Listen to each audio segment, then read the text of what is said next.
Hello ಸ್ನೇಹಿತರೆ, ಚಪಾತಿಗೆ ಸಮಾಧಾನ ಆಗುತ್ತಿಲ್ಲವೆಂದು ಸವಿತಾ ನಾಯ್ಡು ಅವರು ಪ್ರೊಫೈಲ್ ಶೇರ್ ಮಾಡಿಕೊಂಡಿದ್ದಾರೆ.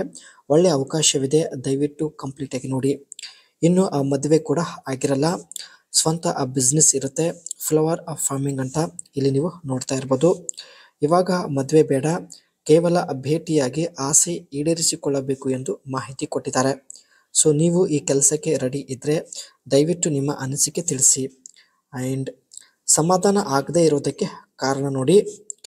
ತುಂಬ ಪುರುಷರಲ್ಲಿ ಎರಡನೇ ರೌಂಡ್ ಮಾಡುವುದಕ್ಕೆ ಅವರ ದೇಹದಲ್ಲಿ ಶಕ್ತಿ ಇರಲ್ಲ.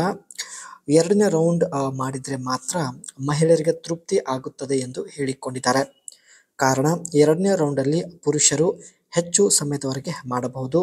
ಈ ಒಂದು ಕಾರಣದಿಂದ ಸ್ನೇಹಿತರೆ, ಎರಡನೇ ರೌಂಡಲ್ಲಿ ಮಹಿಳೆಯರಿಗೆ ಸಮಾಧಾನ ಆಗುವ ಸಾಧ್ಯತೆ ಹೆಚ್ಚು ಇರುತ್ತದೆ. ಸುಖ ಇಲ್ಲದೆ ಸಂಪತ್ತು ವ್ಯರ್ಥ ಎಂದು ಹೇಳಿಕೊಂಡಿದ್ದಾರೆ. ಯಜಮಾನರು ತಿಂಗಳಿಗೆ ಲಕ್ಷಾಂತರ ಹಣ ಸಂಪಾದನೆ ಮಾಡುತ್ತಾರೆ, ಜೊತೆಗೆ ತುಂಬ ಪ್ರೀತಿ ಕೂಡ ಮಾಡುತ್ತಾರೆ. ಆದರೆ ಮಾಡಿಸಿಕೊಳ್ಳುವಾಗ ತೃಪ್ತಿ ಪಡಿಸುವುದಿಲ್ಲ ಎಂದು ಹೇಳಿದ್ದಾರೆ. ಅದಕ್ಕೆ ಸ್ನೇಹಿತರೆ ಈ ಒಂದು ನಿರ್ಧಾರ ತೆಗೆದುಕೊಂಡಿದ್ದಾರೆ. ಹಣ ಕೊಟ್ಟು ಮಾಡಿಸಿಕೊಳ್ಳುವುದಕ್ಕೂ ನಾನು ರೆಡಿ ಇದ್ದೀನಿ ಎಂದು ಮಾಹಿತಿ ತಿಳಿಸಿದ್ದಾರೆ. ಸೊ ದಯವಿಟ್ಟು ನಿಮ್ಮ ಅನಿಸಿಕೆ ತಿಳಿಸಿ. ಇವರದ್ದು ಸ್ವಂತ ಒಂದು ಫ್ಲವರ್ ಫಾರ್ಮಿಂಗ್ ಓನ್ ಬಿಸ್ನೆಸ್ ಇರುತ್ತೆ. ವಿವಿಧ ರೀತಿಯ ಹೂವುಗಳನ್ನು ಬೆಳೆಸಿ ಅದನ್ನು ಲೋಕಲ್ ಮಾರ್ಕೆಟಲ್ಲಿ ಮಾರುವುದರಿಂದ ಒಳ್ಳೆ ಹಣ ಸಂಪಾದನೆ ಮಾಡುತ್ತಿದ್ದಾರೆ. ಅದಕ್ಕೆ ಸ್ನೇಹಿತರೆ ಒಳ್ಳೆ ಹೂ ಹಾಗೂ ತುಂಬ ಡಿಮಾಂಡ್ ಇರುವಂಥ ಹೂವುಗಳನ್ನು ತಾವು ತಮ್ಮ ಜಮೀನಿನಲ್ಲಿ ಬೆಳೆಸಿದ್ದಾರೆ. ಸೊ ಇಲ್ಲಿ ನೀವು ನೋಡ್ತಾ ಇರ್ಬೋದು.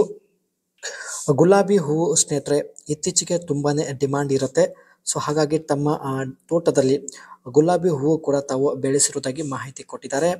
ವೆಡ್ಡಿಂಗ್ಸ್ ಮತ್ತು ಫೆಸ್ಟಿವಲ್ ಸಲುವಾಗಿ ಮ್ಯಾರಿಗೋಲ್ಡ್ಸ್ ಹೂಗಳ ಒಂದು ತುಂಬಾ ಡಿಮಾಂಡ್ ಇರುತ್ತೆ. ಸೊ ಹಾಗಾಗಿ ಮ್ಯಾರಿಗೋಲ್ಡ್ಸ್ ಹೂಗಳು ಕೂಡ ಬೆಳೆಸಿರುವುದಾಗಿ ಮಾಹಿತಿ ಕೊಟ್ಟಿದ್ದಾರೆ. ಡ್ರಿಪ್ಗಳ ಬಳಕೆ ಮಾಡಿ ಸ್ನೇಹಿತರೆ ಹೂಗಳಿಗೆ ಪ್ರತಿದಿನ ತಾವು ನೀರು ಹಾಕುವುದಾಗಿ ಮಾಹಿತಿ ಕೊಟ್ಟಿದ್ದಾರೆ. ಈ ಒಂದು ಫ್ಲವರ್ ಫಾರ್ಮಿಂಗ್ನಿಂದ ಒಳ್ಳೆ ಹಣ ಸಂಪಾದನೆ ಮಾಡುತ್ತಿದ್ದಾರೆ.